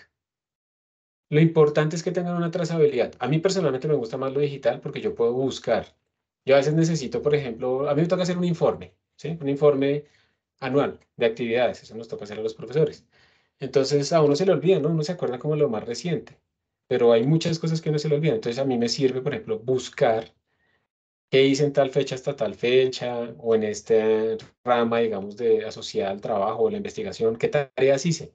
¿Qué tareas las taché como done, pero las debo poner en el reporte? Entonces, se me desaparecieron de mi calendario, de mi sistema de tareas, pero las necesito que existan todavía ahí para tenerlas en mi sistema de reporte. Entonces, ahí yo no utilizo, pues, digamos, prefiero utilizar algo digital porque lo puedo buscar, pero no es que esté mal, o sea, depende de las necesidades de cada uno, pero lo importante es tener un sistema que sea sencillo. De nuevo, así como lo de las tareas, yo necesito algo que me permita a mí reiniciar rápidamente mi tarea. Es muy importante que ustedes cuando estén terminando algo anoten en algún sitio organizado. Llegué hasta este punto, necesito mirar tal y tal cosa y pongan ahí las páginas web o lo que estén investigando, porque es que ustedes tan pronto salgan de esa tarea y vayan a otra, se les va a olvidar todo ese contexto. Y ese contexto es el que van a necesitar para arrancar después otra vez esa misma tarea. Entonces, hay muchos estudiantes, yo creo, que utilizan Notion. ¿Ustedes utilizan Notion? ¿Alguno de acá utiliza Notion o no utilizan Notion? Ah, sí, yo también lo he usado. Sí, sí, Notion, pero también pueden sí. utilizar Google Docs, ¿sí? ¿Cierto? Pueden utilizar, digamos, yo hago mucho énfasis en herramientas que sean como multiplataformas, que uno pueda utilizar en diferentes, digamos que a veces se me ocurre algo, alguien me llamó y me dijo algo, lo necesito anotar, entonces lo puedo utilizar en el celular. Uno no debe trabajar en el celular, pero sí lo puede utilizar rápidamente para anotar cosas. Entonces, Notion con la parte educativa le sale muy fácil, es una forma fácil de hacer notas, asociar, ponerse tareas, pero poner también apuntes. Entonces, es bastante útil. Y con la parte, digamos, académica, ustedes pueden hacer mucho con Notion, lo pueden exportar a PDF, a Markdown. Hay otras alternativas de Notion, Obsidian, por ejemplo, que es puro Markdown. Y bueno, hay muchas más. Yo la verdad no me acuerdo ahorita todos los nombres. Al final no importa, lo que importa es que ustedes puedan. ¿Saben qué les recomiendo, eso sí? Algo que no les tenga secuestrados los datos. O sea, que ustedes escriben 10.000 páginas de Notion y después se quieren pasar a otra cosa y fregados. Si no lo abren con Notion, no pueden hacer. No. Una herramienta que les haga eso no es una buena herramienta. Notion permite exportar, ¿listo? A Markdown o a PDF, entonces ustedes no están secuestrados. Obsidian también. Hay otros sistemas. Mira, Juan Diego utiliza Obsidian. Hay otros sistemas que sí les secuestran sus datos, ustedes no pueden exportarlos. Entonces, ay, no, y los últimos mejoras, vamos a encriptar tus datos. Pues sí, peor aún. ¿Ustedes con qué manejan, por ejemplo, sus bibliografías, chicos? Ustedes ahorita ya deben estar empezando como a buscar papers, leyendo cositas, y si no lo están haciendo, pues no pasa nada. Pero si alguien está empezando en esas, entonces mira, Mendeley, ese es famoso, Mendeley para bibliografías. ¿Alguien más? ¿Alguna otra cosa? Sotero. Cielo, ¿sub qué? Sotero. Pero Es que es sub cero. Sotero. Mendeley es, bueno, pero para la descarga de los archivos, pues claro, es iHave, ¿cierto? Pero yo me refiero aquí a un manejador de bibliografías donde tú tengas lo que descargaste ¿de qué? De Sci-Hub, ¿listo? Pero además el metadata y que puedas escoger 5 de esos 300 artículos y generar una bibliografía para meterla en un paper y 8 de esos otros artículos ponerles un tag para que sepas que están asociados a otro paper y entonces puedas generar bibliografía solamente de esos 5 y cosas así. Pero claro, Sci-Hub porque nosotros no tenemos convenios en la universidad con todo, pero pues no estoy diciendo que sí o que no, pero es bastante útil Sci-Hub. Exacto, entonces no importa si lo hacen en Obsidian, en Mendeley, en Cielo, Zotero. Lo importante es que ustedes, digamos, en las referencias, la gente no, que la norma APA, que la norma 6 APA, que salió la actualización, eso no, uno no tendría por qué estar preocupado por eso. Eso lo hace Mendeley, Zotero, esos manes exportan eso en la norma que uno quiera, hay un montón de normas. Uno se debe concentrar es en tener referencias útiles, en que el contenido sea bueno. Utilicen herramientas. Mendeley es súper útil, a mí me gusta una cosa de Mendeley y es que ellos están asociados a Science Direct, creo que se llama Elsevier. Y ellos permiten, digamos, de un artículo como que le sugieren a un artículo relacionados en la base de datos que ellos tienen gigantesca, ¿sí? Una cosa que no me gusta es que la base de datos de Mendeley no se puede exportar a otros sistemas. Y entonces uno queda atrapado ahí. Y claro, uno no se da cuenta de eso, es gratuita, no sé qué. Y cuando llega que uno tiene 10.000, bueno, 1.000 o 2.000 artículos y uno se quiere pasar a otro sistema porque ya le van a empezar a pedir cosas, entonces no se puede salir. Y uno no se va a salir porque es mucho trabajo o el sunken cost fallacy, ¿no? Ya le he metido tanto tiempo a esto, tengo esto todo clasificado, lo más de bonito con tags, con colores, me va a costar. Entonces hay que tener cuidado con eso. Yo personalmente utilizo también Zotero, ¿sí? Puedo salirme de Zotero cuando quiera, eso es un archivo .bib. ¿Cómo se escribe, profe? Así, si lo ves aquí abajo en mi pantalla o no se está viendo mi pantalla, yo estoy hablando aquí. Ah, sí, sí, ahí, no me había fijado que lo está ahí escribiendo, profe. Listo, Vale. listo. Eso es un archivo .bib. Zotero no es tan avanzado como Mendeley. Zotero no permite buscar así como en un clúster de conocimiento. Entonces, Mendeley, sí, yo lo que haría sería tener Mendeley para buscar ahí, pero guardaría mi bibliografía en Zotero. O sea, no es que sean perfectos, Pero pero creo que siempre piensen en sus datos. también una vez Señora, creo que yo lo hice, exporté los datos de Mendeley a Zotero. O sea, como sí, que eso no es tan complicado. O sea, como sí, para uno hacer ciertas cosas en Mendeley y guardarlas en Zotero. sí, exacto, exactamente. Ciertas cosas que no sean masivas. Ellos se encriptaron desde hace como 1 año y medio o 2, no me acuerdo bien. Los de Mendeley encriptaron ya la base de datos, entonces no se puede exportar con todo el metadata. Se pueden exportar, se pueden encontrar unas herramientas que exportan como una parte del metadata, pero no absolutamente todo, ¿sí? Entonces, para que tengan cuidado con eso y lo revisen. Aquí pregunta Santiago que si Archive sirve. Archive es buenísimo porque hay mucho preprint ahí, pero Archive digamos que no es un manejador de bibliografía, sino que es un portal donde tú puedes sacar como artículos. Entonces, claro que te sirve para poder tener esos artículos y ahí puedes exportar el BIB y sacar el PDF, pero no es un manejador de referencias como tal. ¿Está bien? Entonces, son diferentes herramientas y claro que sirve. De hecho, en este momento hay mucha gente que publica primero los preprints en Archive y luego ya el artículo como tal sale pues en PRL o la revista, como sea. Y los preprints son muy parecidos a lo que sale publicado, eh, digamos ya en la revista oficial, pero al menos el preprint es gratuito aunque no lo tenga absolutamente todo. Pues porque ahora, digamos, uno, por ejemplo, cuando va a publicar le dicen, bueno, ¿usted quiere publicarlo Open Access? Eso solamente, un último artículo que publicamos de una simulación de autómatas de tráfico nos pedían como $1.600 en una promoción para el tercer mundo. $1.600. Y nosotros, no, no, no, no, gracias. Gracias por su ofrecimiento tan generoso de bajarlo de 3.200 a 1.600, pero no. Y mucho menos en dólares, ¿no? Ahorita estamos fregados. Entonces, hay un problema ahí con el Open Access, pero pues también es un problema fundamental de la forma que se publica. Pero es que tampoco se puede esperar. Si hagámoslo todo gratuito y la comunidad y no sé qué, porque eso se va a llenar de pura basura. O sea, de todas maneras hay mucha gente. O sea, el hecho de hacer peer review implica un filtro fuerte y un filtro que es necesario. Entonces, ¿cómo se le va a reconocer de forma solidaria a todos los reviewers que van a estar revisando todo ese montón de cosas? ¿Sí? Eso no es tan sencillo. Imagínense un Facebook donde todo el mundo publica cualquier cosa, pues ahí están los antivacunas y ahí está todo el mundo con sus mitos y sus vainas, ¿sí? Entonces, pero también es cierto que estos manes de las editoriales se enriquecen excesivamente. Es que el problema no es que se enriquezcan, eso es natural y eso es intrínseco a los sistemas económicos. El problema es que a veces es exagerado. ¿Cómo es posible que digan que por un artículo cobrar $30? Por un artículo descargarlo una sola vez. Eso es exagerado. Eso es para que cuando las universidades compren sus convenios, pues les cobran un montón de plata. ¿Listo? Pero eso no quiere decir que no deberían cobrar. También tienen unos gastos de funcionamiento y también pues obviamente tiene que haber un gasto. Y lo que les digo, lo de la riqueza y eso, pues es que eso es intrínseco. Cuando se hacen simulaciones intrínsecas de agentes económicos donde se presta dinero, miren, si hay una cantidad fija de dinero entre unos agentes económicos. Y se permite el intercambio, digamos que como que toda la distribución de riqueza es como constante, ¿sí? Porque uno no está prefiriendo. Pero cuando se empieza, por ejemplo, a generar posibilidades de hacer préstamos, inmediatamente, o sea, casi que de inmediato aparecen unas distribuciones de riqueza de tipo ley de potencias, en donde pocos tienen mucho y muchos tienen poco. O sea, esa vaina es muy intrínseca de los sistemas económicos. Buscar la homogeneidad en riqueza es imposible. Así no se comporta nada. ¿Listo? Entonces, ¿qué es lo que tiene que hacer uno? No hay que cambiar la pendiente necesariamente.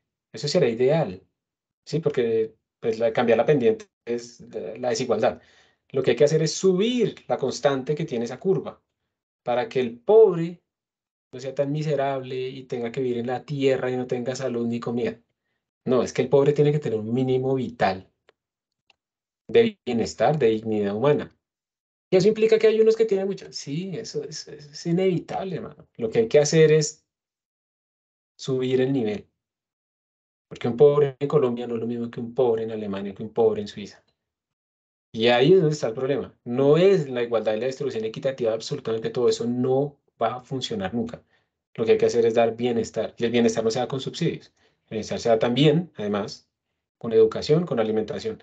Si yo fuera dictador de ese país, yo lo primero que haría sería obligar a hacer colegios masivamente y obligar a todos los chinos a que tienen que estar desde las 7 de la mañana hasta las 5 de la tarde todo el día en el colegio con actividades digamos, complementarias de 3 a 5 y les garantizo el desayuno, el almuerzo, la comida a los chinos, porque es que hay mucho pelado con hambre. Yo no en un colegio distrital, ¿cómo le va a enseñar física a un pelado que tiene hambre, que le están cascando? Además, ahorita veo un montón de casos en donde los chinos entran a las 6:30 y salen a las 11:30 para no darles almuerzo. Realmente es para eso. Es para aumentar cobertura, sí, pero los chinos, un pelado que vive en Ciudad Bolívar y que sale a las 11:30, llega a la casa y no hay de comer, ¿qué hace? ¿Se pone a estudiar álgebra de Baldor? No va a hacer eso. Está en la calle, está aguantando. Los papás están trabajando al otro lado de la ciudad y el transporte público es terrible y les toca meterse ahí y llegan 2 horas después en en cada transporte que hacen. Llegan a las 8 de la noche. ¿Qué tiempo pasaron con los hijos? Y al otro día tienen que volver a salir de madrugada. Entonces ahí, ¿qué núcleo de sociedad estamos formando? Si es que eso, toda esa vaina está enlazada, pero es porque no le estamos dando bienestar precisamente a los que más lo necesitan. Y eso no es darle simplemente esos subsidios de 50.000 que no les va a sacar de ahí. Entonces, eso es la riqueza, eso se puede modelar, eso es lo más interesante. Bueno, me salí. Entonces, volvamos a la parte de Sotero. Em, entonces, tenemos esto de las herramientas. Yo por último, digamos, yo utilizo personalmente, también utilizaba Google Tasks. ¿Listo? ¿Listo? Sí, quien va a trabajar en econofísica y pueden haber algunos estudios ahí de cómo poder atacar esas distribuciones. Pero de verdad hay que quitarse la cabeza eso de que todos tenemos que tener exactamente lo mismo. Eso no existe. Eso no va a pasar. ¿Listo? Y tenemos que generar riqueza. ¿Sí? Y como el mismo Marx decía, la riqueza se produce no imprimiendo billetes, sino a partir del trabajo de las personas. Pero hay que remunerarlo también justamente para que esas personas también tengan poder adquisitivo, que no sean solo unos cuantos que tienen poder adquisitivo. Bueno, yo también utilizaba Google Tasks. Lo que pasa es que me tocó empezar a pasar a algo un poquito más elaborado para poder compartir tareas. Entonces, asignarle tareas a otros o una misma tarea a 2 agentes o a 3 agentes y cosas así. Pero miren, no importa si sea una lista en Google Docs, eso es suficiente. Lo importante es que ustedes la cumplan y puedan verla. A mí me interesa mucho que se sincronice con el calendario. Yo necesito ver en mi calendario las asignaturas, el tiempo que me transporto, el tiempo para almorzar, el tiempo para descansar en los horarios. Eso es importante. Los estudiantes son felices. Ay, no, yo quisiera que me quedara en un bloque todas las materias de 7 a 1. Sí, claro, hermano, es como si de 11 a 1, después de haber visto cálculo de 7 a 9 y haber visto no sé qué, relatividad de 9 a 11, ¿con qué cabeza va a llegar a la de 11 a 1? Los huecos también son necesarios para descansar y para adelantar, ¿sí? Entonces, bueno, eh, utilizo Google Tasks, a veces utilizo Todoist y en este momento estoy utilizando una que se llama ClickUp. Pero yo no utilizo toda la parafernalia por detrás, que las Gantt charts, que Agile, eso es para sonar todo moderno, que Scrum, nada, nada de esas vainas. Yo utilizo listas,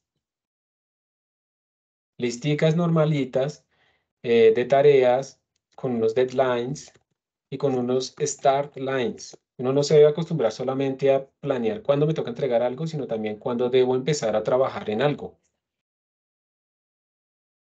¿Listo? Y entonces digamos que eso me ha servido, pero como les digo, al final lo que importa no es la herramienta, sino lo que importa es que yo la use en mi sistema, que sea fácil, que sea rápido, que sea sencillo.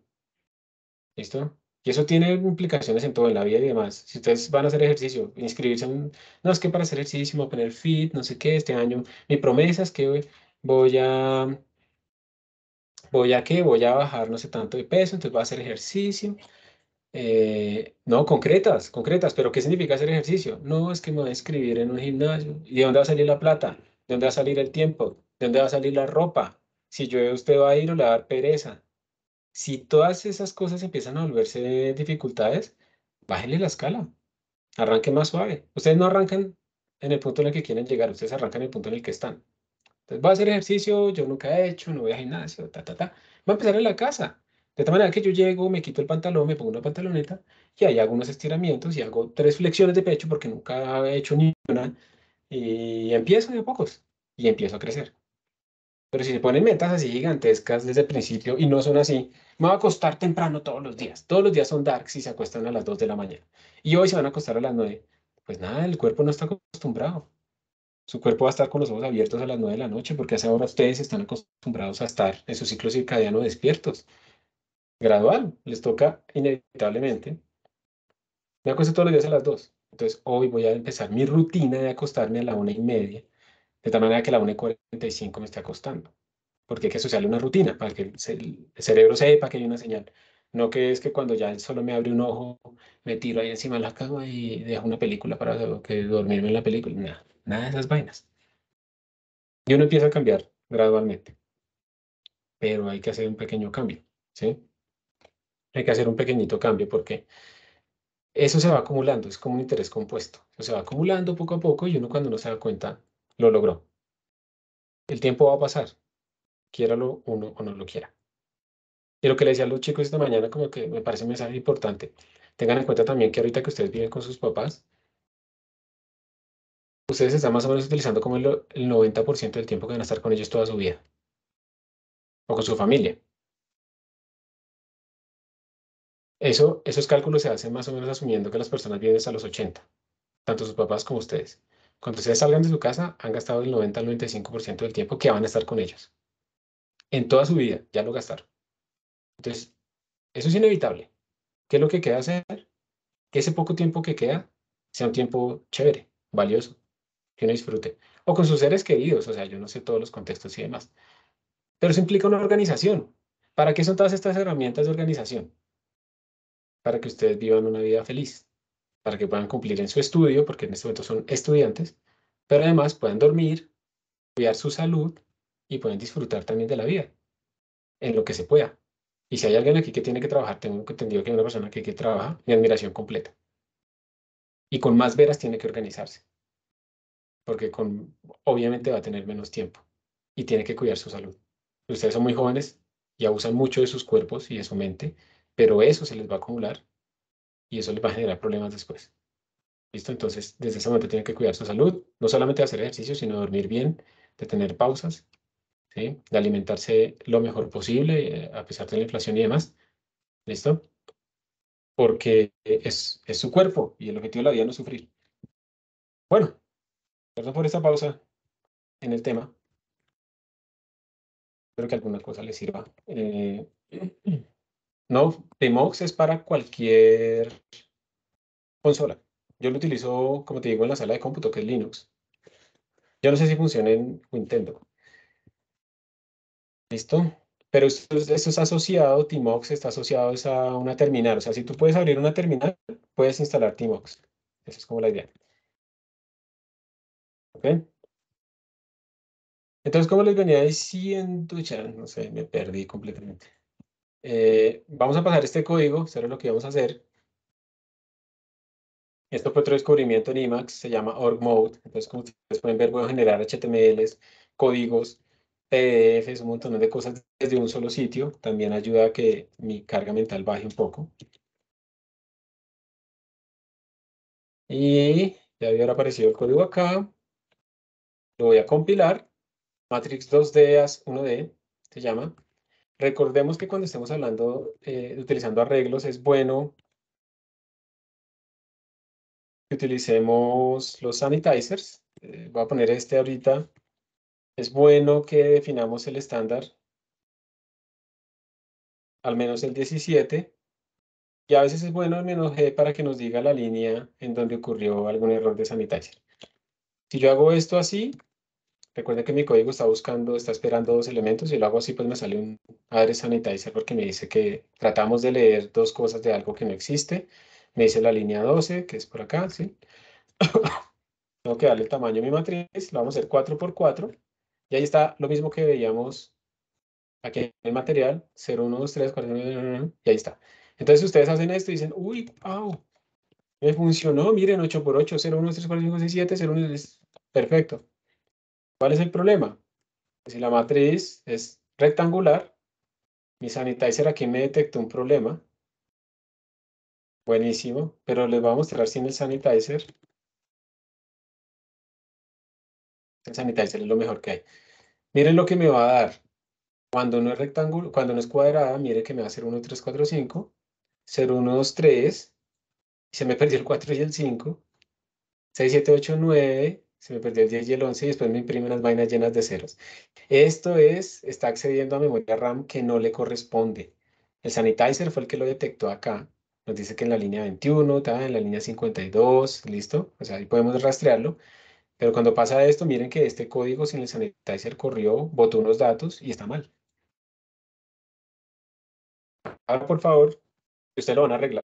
Estamos aprendiendo varias cosas, ¿no? Recuerden que lo más importante que estamos haciendo acá es que el elemento i, j está siendo modelado simplemente como i por n más j, ¿no? No se los olvide, ese es como el concepto fundamental en este momento. Listo, ya pueden ir a descargar. Aquí está nuestro repositorio. Aquí está la carpetica. ¿Les copio la dirección del repo de la página o no? Sí, profe. Se lo roto, como decía un profesor que quería aparecer play. O los viernes decía, es que es viernes y el cuerpo lo sabe. Y yo, uy, no. Así deben sentirse ustedes cuando yo les hago chistes. El gap generacional es una vaina inevitable. Uno era cool, pero lo que era cool ya no es cool. Y eso le va a pasar a todo el mundo. Como le decía el papá. ¿Listos? Entonces ahí está el código. Ay, yo tengo una duda. Yo quiero ver algo acá mientras ustedes lo abren. Ah, sí, ya esto sí ya está. Una pregunta, ¿alguno de ustedes me podría sacar de esta duda? Si ustedes entran a este repositorio que les saqué, pues, en general del curso, en sus cuentas, porque yo aquí estoy en incógnito porque tengo abierto ahí las lecturas por el caché, y si ustedes le dan clic acá en Code, ¿a ustedes les aparece algo que diga Workspaces o no? ¿Hay alguien a quien sí le aparezca aquí Workspaces o Code? No, a mí no. Y tú estás logueado en tu cuenta, ¿sí? Sí, estoy en mi cuenta. A mí Ah, tampoco. ok. A mí tampoco. Ah, ok, listo, listo. Entonces no es masivo. Ok, listo. Gracias. Gracias por... Bueno, entonces, ¿cuál era el arreglo? ¿Cuál era el error que tenemos acá?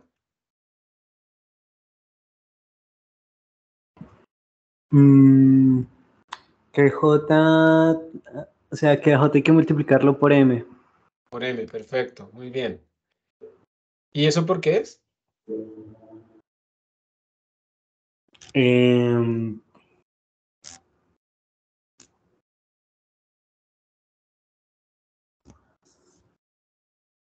Porque pues en la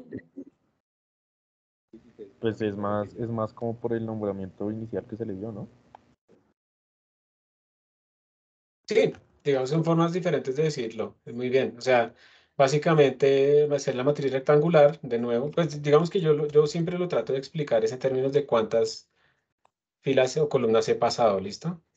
Entonces, básicamente aquí yo estoy diciendo como es la matriz transpuesta, estoy preguntándome cuántas. En este caso, cuando lo transpongo, las filas se vuelven columnas, las columnas filas. Entonces, cuando yo pregunto aquí cuántas filas pasé, aquí son cuántas columnas pasé. Por eso va con este otro elemento, ¿sí? Tenga cuidado con eso. Eso es como lo que a veces le cuesta más a la gente.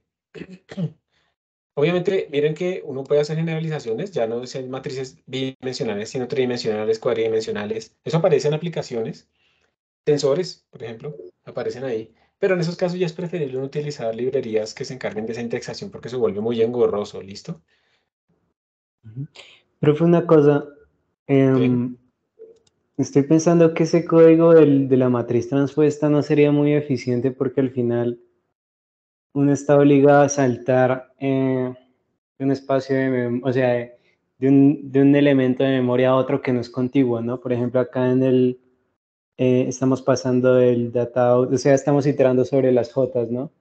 Tienes Entonces toda la pasa, razón, toda la razón. O sea, digamos, esta fila se va a volver esta columna, ¿sí o no? sí, Y eso no es eficiente porque yo cuando estoy leyendo a este man y luego paso a escribírselo a esta, tengo que saltar todos estos elementos en la memoria para llegar acá. ajá, Tienes absolutamente toda la razón. Y este no es el más eficiente, ese es el método básico que pusimos en la lectiva de High Performance Computing, vamos a ver si se abre o no se abre. Aprendemos a hacer esto de una forma mucho más eficiente que se llama blocking. En el blocking lo que uno hace es coge la matriz y la parte en bloquecitos que caben ¿qué? En la memoria de caché. Y entonces uno coge este pedazo solamente y lo transpone hasta acá. Entonces, mm, claramente, si este blocking tiene el tamaño de toda la matriz, es el mismo problema original, claro, ¿cierto? Si este sí. blocking tiene el tamaño de un elemento solamente, pues también es ineficiente. Entonces, uno puede hacer ahí una gráfica de cuál es el tamaño del bloque original y, digamos, uno puede poner en el eje vertical el tiempo que se demora y aquí el block size. Y uno va a ver que eso se comporta, digamos que esto es una forma ahí muy idealizada, eso se como así y hace así. Entonces uno busca este block size y resulta que este block size termina siendo como asociado a la caché de nivel 2 del procesador que uno está ejecutando. Y Ok. esto es harto trabajo, pero entonces esto es lo que hacen las librerías especializadas, hacen todo este tipo de trucos. Ah, vale, gracias, profe. Excelente observación, muy bien. ¿Listos? Entonces miren, yo ya lo corregí a que sea m por n. Perdón, no. A que utilice M en vez de la N. Voy a volver a compilar. Lo voy a volver a correr. ¿Si dio o no dio? No, no, no, ya. Vamos a ponerla más pequeña para que se vean. Miren, esta es la de 4x4. Esa funciona sin problema. 4x5. ¿Si está transponiéndola bien o no? No, creo que no. Y miremos a ver si sí tengo... Yo sé, creo que ya sé cuál es el problema. Dale a ver, ¿cuál es el problema? Em, También habría que cambiar ahí o sea, en los límites de la iteración, ¿sí? El, y tendría que ir hasta... Qué pena, ¿me deja ver el código otra vez, profesor? Creo que M. Profe, yo creo que pues yo lo arreglé cambiando M y N en el en la función Muy print bien, matrix. Ahí. muy bien. El print también tiene que tener un cambio. Que yo creo que es lo que estaba pensando. O sea, tu compañero está pensando en cambiar los índices, pero es porque probablemente está bien, pero estamos imprimiendo mal. Porque cuando yo imprima la matriz 2D, ¿de verdad tiene m filas y n columnas? O es al contrario. Sí, es al contrario, sí. Por la forma en que nosotros hicimos nuestra función, miren que solo es cambiar aquí los índices y ya. Vamos a ver si es verdad ya. Voy a compilar, voy a correr. ¿Qué tal? Si lo tenemos bien, lo estábamos imprimiendo mal. Imagínense la cantidad de tiempo que uno se hubiera gastado rastreando este berraco problema. Sí, Era así era eso. sencillísimo, ¿sí? Sencillísimo. Pero, pues, siempre Hay que ver ese tipo de cosas. Una vez se aprende los errores, por eso yo les pongo así. Muy bien, excelente. Por la persona que, ¿cómo se llama? Es que quisiera asociar sus voces al menos a sus nombres. Ahorita les voy a preguntar los nombres a medida que van hablando. Listo. ¿Preguntas o dudas acá en este código? ¿Ninguna? Ahí va. Ahí está la nueva versión en el rep. Bueno, entonces con esto hemos resuelto el problema de la matriz transpuesta. Uno, por ejemplo, puede en ciertas aplicaciones aplicar unas herramientas llamadas profilers que le van a decir a uno cuánto tiempo se está gastando en cada una de estos, digamos, operaciones. Y uno puede medir, digamos que al final esta transpuesta se está tomando mucho tiempo, como decía su compañero, porque uno la está haciendo de forma ineficiente. Y uno incluso puede utilizar unas herramientas, se llama Valgrind, esta, que le dice uno línea por línea cuántos cache misses, que es cuántas veces el procesador no encontró en la memoria caché las cosas, y cuántos cache hits tuvo. Y uno se va a dar cuenta que acá es donde tiene un montón de cache misses, precisamente por el acceso no uniforme a la memoria, y con eso pues uno puede tunear muy especialmente los códigos para que sean mucho más eficientes, pero pues es algo más especializado, ¿listo? Ok. Bueno, estos son unos ejemplos viejos que no estoy colocando. Y ya lo que queda es empezar a hacer ejercicios. ¿Sí? Porque aquí lo importante era lo de la indexación. Y ahora quedan ejercicios. Antes de seguir a los ejercicios, hacer una descripción general, última oportunidad. ¿Preguntas, dudas o algo? No. No sé si es por esto o qué era, qué pena. Entonces, miren, ejercicios recomendados. De hoy en 8 es probable que sea el parcial, ¿sí? Ya lo vamos a hacer la otra semana. Yo ya me acordé por qué era que hacía los parciales antes. Eh, porque normalmente teníamos a tener muchos paros hacia la semana, arrancando en la semana 12, una vaina así. Entonces, eso era muy complicado. Eso viene desde antes del paro nacional. Eso era como una tradición, como que se iba calentando el semestre. Entonces prefería hacer esos parciales antes para que quedara después pues trabajo más bien independiente y cosas así. Seguirá quedándose entre las semanas 9 y 11 más o menos el examen. Entonces miren, ejercicios.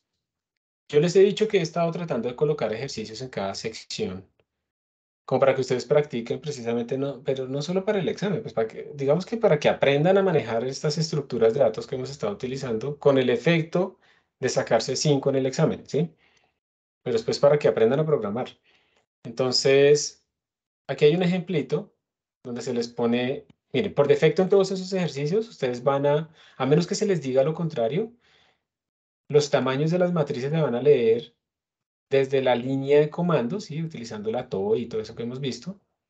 Y además vamos a llenar las matrices de forma aleatoria utilizando una distribución uniforme entre -1 y 1. Eso también ya lo vimos en la clase anterior.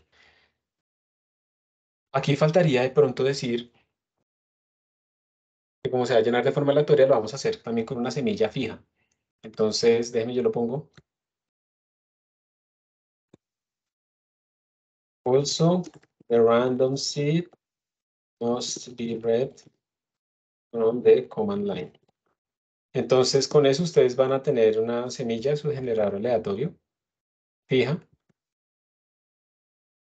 y se la tienen que mandar a las funciones que la requieran, ¿no? Digamos que si el generador aleatorio solamente es para llenar el vector en una función fill, entonces esa función fill tiene que recibir la semilla para que la ponga aquí. En vez de este 0, le ponga la semilla. Bueno. Entonces, miren, aquí, por ejemplo, se está pidiendo hacer una función que calcule la traza. La traza es un numerito, entonces la función traza retorna un double. Se llama traza. ¿Alguien recuerda cuál es la traza de una matriz? La suma de las diagonales. La suma de las diagonales. ¿Está definida para matrices rectangulares? No, solo para matrices cuadradas. Exacto, entonces por eso solamente se lee un n acá. Entonces solamente se hace la suma de esta vaina y ya. La generamos aleatoriamente, pero pues sumamos sus diagonales.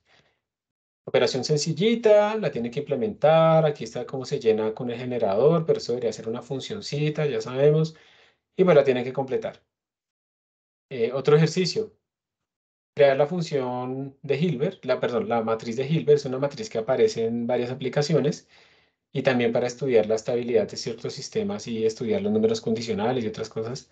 Entonces, crear esa matriz de Hilbert, ¿sí? Y calcular la traza, o sea, utilizar la funcioncita que teníamos de antes. La matriz de Hilbert está definida de esta forma. Miren, como los índices de nosotros empiezan en 0, la matriz de Hilbert la vamos a definir como 1 sobre i más j más 1. Más 1, para que cuando i y j valgan 0, pues esta vaina no nos vaya a diverger por estar dividiendo con ceros. Entonces aquí tenemos una función para llenarla. Ah, aquí se está haciendo con un arreglo primitivo, pero no. Utilicemos vector, ¿listo? Entonces cambien, si quieren utilicen este código como base, si no háganlo ustedes, para utilizar vector. ¿Está bien? Hay muchos ejercicios más que me puse a buscar y a pensarlos para que les sirvan, que son ejercicios parecidos a lo que uno les pediría en un examen. ¿Quieren que les haga como una repasada rápida de todos esos ejercicios y como una explicación general de qué es? O se los dejo. Sí, profe, porfa. Bueno, Sí, profe, pues miren, conveniente. señor. Creo que dijo algo. Entonces, miren, el número 3 es implementar la multiplicación matriz. Entonces, básicamente, ¿qué es eso? Tiene que ser una funcioncita. Y esa funcioncita, multiply, ay, ese color guayabero que sale ahí, que no se ve, multiply, va a tener que recibir tres matrices, una matriz A, una matriz B y una matriz C. A y B son las dos matrices que vamos a multiplicar, C es la matriz donde vamos a guardar el resultado. Acuérdense del const y este mando es const, todos por referencia. ¿Alguien recuerda cómo se define la multiplicación de... Los elementos de la primera, o sea, se va multiplicando filas por columnas. Muy Ese es bien, se hacen los- como, exacto, como productos puntos entre filas y columnas. Entonces, digamos que si lo ponen como una fórmula, uno tiene que C sub IJ es igual a la suma sobre K de A sub IK por B sub KJ. ¿Listo? Entonces así es como lo vamos haciendo. También va a ser muy ineficiente, pero no importa. Lo vamos a implementar así nosotros porque en este momento estamos aprendiendo lo básico. Pero después, pues es bueno que ustedes tengan conciencia de que esto no es lo más eficiente, pero es la primera aproximación que podemos hacer. ¿Sí? Eso es como lo primero. ¿Ok?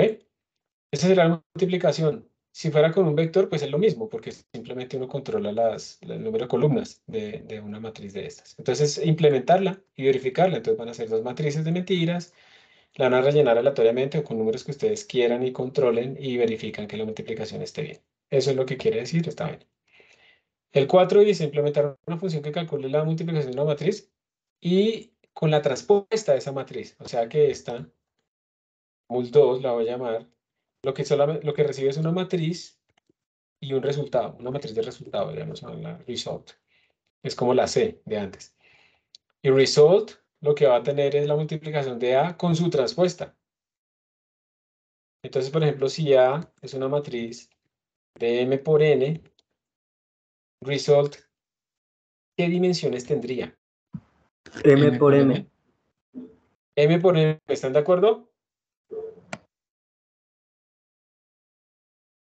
Result es de M por M porque sería A, que es M por N, multiplicado por A transpuesta, que va a ser N por M. Entonces uno se queda con esos índices externos, digamos así. Cuando se define la suma, pues ese índice interno se nos va a ir. Entonces nos queda una matriz de M por M. Tengan cuidado, pues esto lo digo es para que cuando definan la matriz result, tienen que darle su tamaño apropiadamente. Y ya. ¿Esto para qué sirve?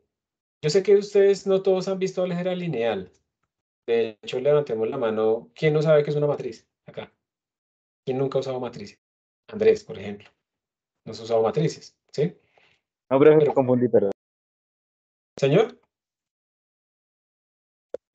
No, me confundí, profe. Ah, ok, listo. Entonces, sí sabes que es una matriz. Digamos que en esta clase queda la idea de que la matriz es un arreglo bidimensional, ¿cierto? De números. De cualquier cosa puede ser, pero en este caso de números. Entonces, hay unas propiedades. Por ejemplo, no sé si alguno de ustedes sepa cómo se le llama una matriz. Ay, este guayabero. A por A transpuesta igual a la identidad. O sea que la transpuesta es la inversa.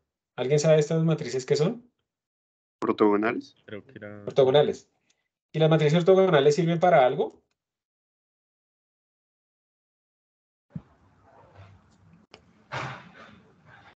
Para En las algún contexto. rotaciones. Para hacer rotaciones, ¿cierto? Entonces, estas matrices se utilizan mucho para hacer rotaciones. Entonces, uno a veces, cuando está haciendo, por ejemplo, la evolución de un sistema y ese sistema está compuesto de partículas que están rotando, uno necesita ver la matriz de orientación y necesita que esa matriz de orientación, por ejemplo, y la evolución de esa matriz represente una matriz ortogonal y que sea una matriz que represente rotaciones, o si no se friega. Y eso lo verifica uno, pues, verificando ese tipo de situaciones. Ahora bien, ¿ustedes creen que en el computador uno puede verificar igualdades? O sea, que yo cojo A por A transpuesta, le resto la identidad y me tiene que dar exactamente cero. Eso lo puede hacer uno en el computador, ¿de acuerdo? En otras palabras, en números flotantes, uno debería calcular igualdades.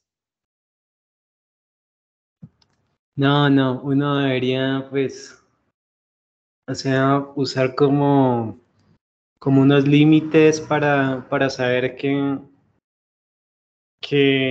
esas operaciones se acercan al cero, pero de tener exactamente el cero como tal no es Es muy posible. difícil, ¿no? Es muy difícil. Sí, Es como si uno mandara una moneda, bueno, más bien una aguja a la recta real y uno dijera, me tiene que caer exactamente en el número 2, pero es muy difícil. O sea, eso, de hecho, creo que eso es la probabilidad nula, ¿no? Porque el tamaño del conjunto que contiene solamente el número 2 comparado con el resto, pues es infinitesimal, ¿sí o no?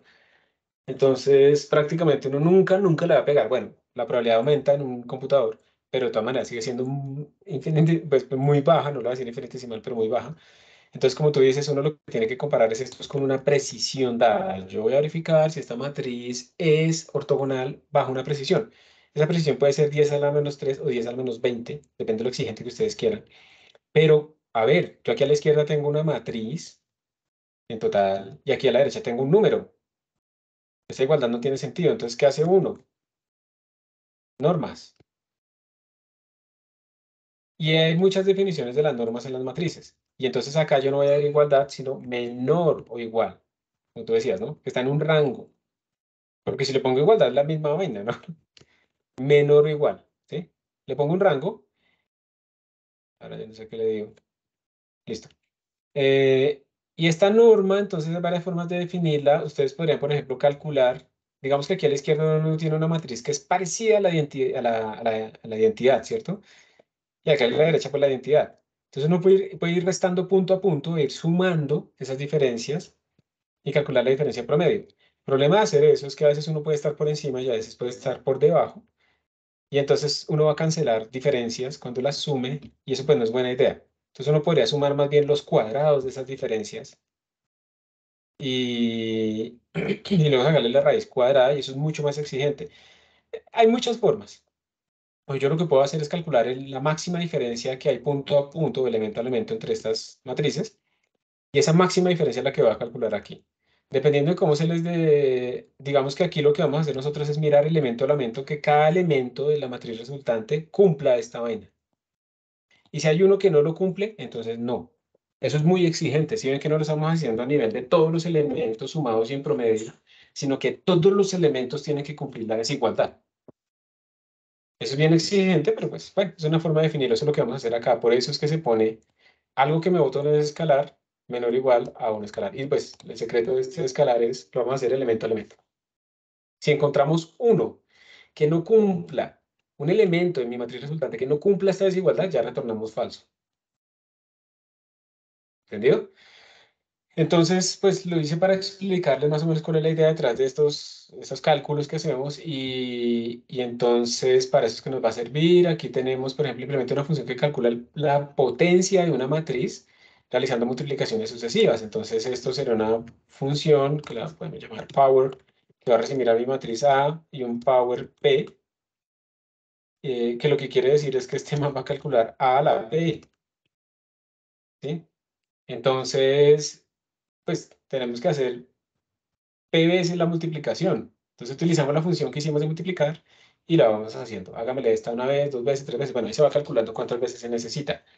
Esto sirve para, por ejemplo, matrices que se llaman idempotentes. ¿Alguien recuerda o sabe cuál es ese concepto? Será como... Las que siguen siendo Ajá. igual cuando, o sea, A cuadrado es igual a A.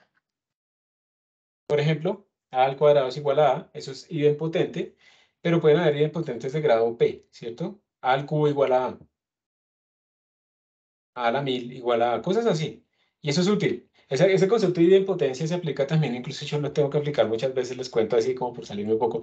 Cuando estoy configurando la sala de cómputo de física, yo tengo que hacer unos scripts que sean idempotentes, que si yo los aplico ahorita, aplican unas configuraciones, pero que si los vuelvo a aplicar, no me modifican lo que ya tengo, porque ya lo apliqué. Esa idempotencia es una de las características más importantes en ese tipo de casos y también aplican acá. Bueno, eso es lo que se hace acá. Entonces, de nuevo, eh, yo creo que aquí la embarré, ¿no? Aquí es A a la P menos A, menor que eso es la idempotencia. Mire que le puse a la P menos I. Hay unas matrices también que después de uno, bueno, no sé, esto no tiene sentido. Sí, aquí tiene que ser una A. ¿Listo? Una A, ahí me equivoqué. Verifique una función que uno le manda a una matriz y otra matriz y que son inversas. Entonces tiene que cumplir que A por B menos I menor que epsilon o menor o igual y que B menos A menos I menor que epsilon. ¿Por qué creen que pongo estas dos desigualdades? Porque el producto de matrices no es conmutativo. Exacto, no necesariamente. Y de hecho nosotros vamos a representar aquí unas matrices complejas, las de Pauli, por ejemplo, que tienen conmutadores que no son conmutativos. ¿Saben cómo hacer números complejos en C++? Corriendo. No, ¿Cómo? no, profe, no. Miren, hay un encabezado que se llama complex. Uno lo incluye, include complex.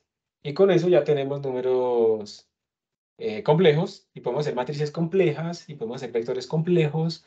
Y a cada uno de esos números se le puede pedir su parte real, su imaginaria, pues están sobrecargados los operadores aritméticos, se le puede pedir la norma, el conjugado, proyectarlo, la representación polar. Y hay también funciones matemáticas sobrecargadas sobre esos números complejos, las básicas. Pues miren que es muy sencillo. Miren, es muy sencillo. Ustedes incluyen complex y un número complejo se declara de esta manera. Miren. Uno le dice DCT de complex de tipo double, o sea que los elementos real e imaginarios son double. Voy a crear algo llamado Z1 y miren cómo lo crean. Ustedes pueden utilizar en este momento, cuando ustedes tengan números complejos, cuando incluyan complex, 1i significa la unidad imaginaria. Él ya lo interpreta de esa fórmula, de esa forma, perdón. Y ya. Entonces ustedes pueden después imprimirlos y eso les va a salir así como las dos componentes y cosas así. Entonces si se les pide hacer una matriz de doubles, el vector va a tener double. Pero si se les pide una matriz de complex, pues entonces ustedes tienen que escribir std vector, vector, vector, std, eso es horrible, ¿no? Pero bueno, complex, double, data. Y esto ya, digamos que si usted le ponen m por n, 0.0, yo no sé si esto funciona, pero yo creo que sí. Si quieren, no le hagan esto, pero lo pueden probar y me cuentan. Esto ya les va a generar un vector de tamaño m por n, o sea, una matriz m por n, la pueden ver así, que guarda complejos, números complejos. Entonces queda grabadito. ¿Dónde estamos? Entonces ahí va a pasar que no hay matrices conmutativas en su multiplicación. Escribe una función que recibe dos matrices y chequea si ellas conmutan bajo cierta precisión. Entonces, precisamente, A por B menos B por A, eso le dará unos ceros si conmutan, pero lo vamos a ver bajo cierta precisión. Y eso lo vamos a hacer después también para matrices reales y matrices complejas. Implemente una función que recibe una matriz y chequee si es ortogonal bajo cierta precisión. Entonces, A por la A transpuesta me daría la identidad, entonces verifico que eso es cierto bajo cierta precisión. Implemente una función que recibe una matriz de números complejos y chequee si es hermítica. Esto es, si A, uy, yo no sé si yo escribí esto bien. Hermítico es, Ahí le faltó que... me faltó restarle la identidad, ¿no? Ya, sí, sí, le faltó Exacto. restarle la... O sea, ser hermítico es en el plano complejo lo paralelo a ser ortogonal en el plano real, ¿sí o no? Sí, Ya lo sí, arreglamos de una vez. ¿Dónde está? Hermitian. A dagger minus I. ¿Sí? ¿Está bien así? Sí, profe. Tengo esta vaina acá. Y tengo esta vaina acá. Y arreglamos este man acá. ¿Listo? Gracias. Entonces, ese es el complejo conjugado. El complejo conjugado es que lo tengo que, pues, transponerla y conjugarla. Eso es adaga. Lo podemos hacer. Escribe una función que reciba 3 componentes de un vector y guarde digamos, el vector de Pauli correspondiente. Entonces, aquí les puse el enlace. Las matrices de Pauli son estas 3 matrices. Y cuando uno habla del vector de Pauli es porque uno cogió la matriz, la primera matriz y la multiplicó por primera componente de ese vector, más la segunda matriz de Pauli por la segunda componente del vector y así sucesivamente. Y eso le tiene que generar esta matriz que tiene números complejos. Entonces, básicamente tienen ustedes las componentes del vector y como ideal es el resultante. Entonces, lo que tiene que retornar. Me inspiré, ¿no? Miren, extienda la rutina de multiplicación para que también lo haga con números complejos y verifiquen las propiedades de anticonmutación de las matrices de Pauli. Entonces, ahora su rutina de multiplicación pues debe recibir matrices también complejas.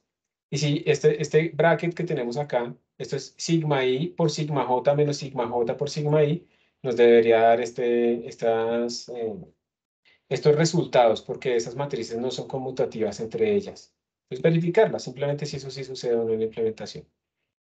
Escribe una rutina que llene una matriz como una matriz de Van der Monk. Esto aparece mucho cuando uno está haciendo interpolación de Lagrange entre varios puntos.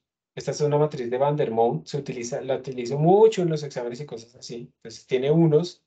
Aquí tiene x1 a la 1, x1 a la 2, x1 a la x2 a la no sé qué, si es que se llena la matriz de Van der Monk.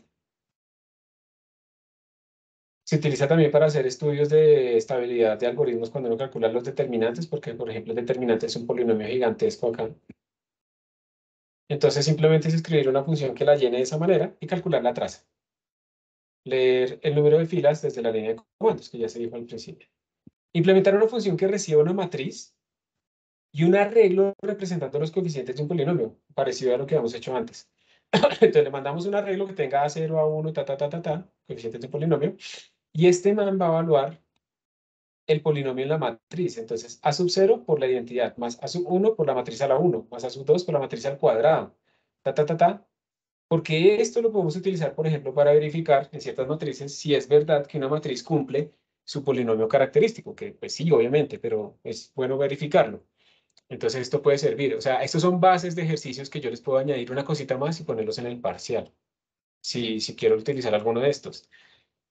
Y este último, por ejemplo, es para calcular ya un poco el tiempo. Esto ya es como para que ustedes vean cómo crece el tiempo de cómputo en función del tamaño de la matriz. Entonces uno lo que hace es hacer, digamos, llenar la matriz, generar la matriz, calcular la multiplicación y uno utiliza unos relojes que trae internamente C++. Se llama Chrono High Resolution Clock. Nos dice en este momento ese sistema operativo que, digamos, tiene una medida de tiempo arbitraria en este punto. Hago la multiplicación, tengo una medida arbitraria en este punto, y luego lo que hago es, bueno, tengo que utilizar la matriz de resultados, si no el compilador va a ignorar todo y no va a hacer la multiplicación.